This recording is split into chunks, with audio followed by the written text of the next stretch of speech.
Thank you, Mr. Speaker. Today, April 1st, is Wear Blue Day, which marks the first day of Child Abuse Prevention Month.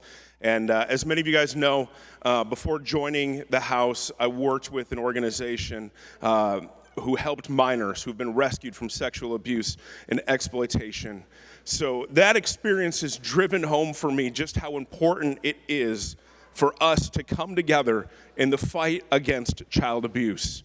So as I look around the chamber today and see so many members of this body wearing blue, I want to thank you for joining in this occasion of solidarity and awareness. This is an issue that we should all be concerned about and working to end, because child abuse comes in many forms and it happens in every community.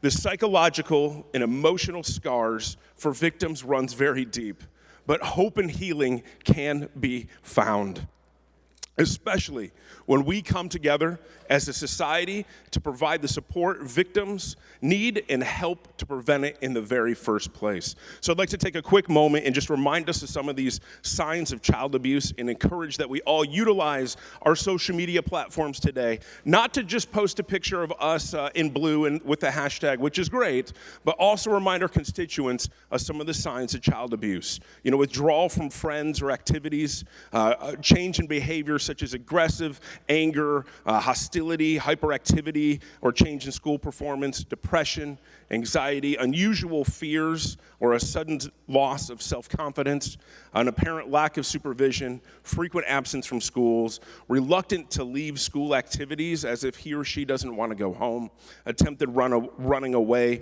rebellious, defiant behavior, self-harm, or attempted suicide. Now, these are not all the signs, and they can vary depending on the abuse the child is suffering.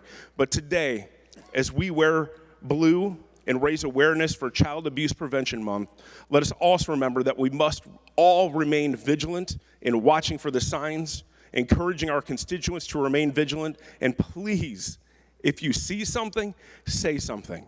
Speaking up may not only stop child abuse, it may save a child's life.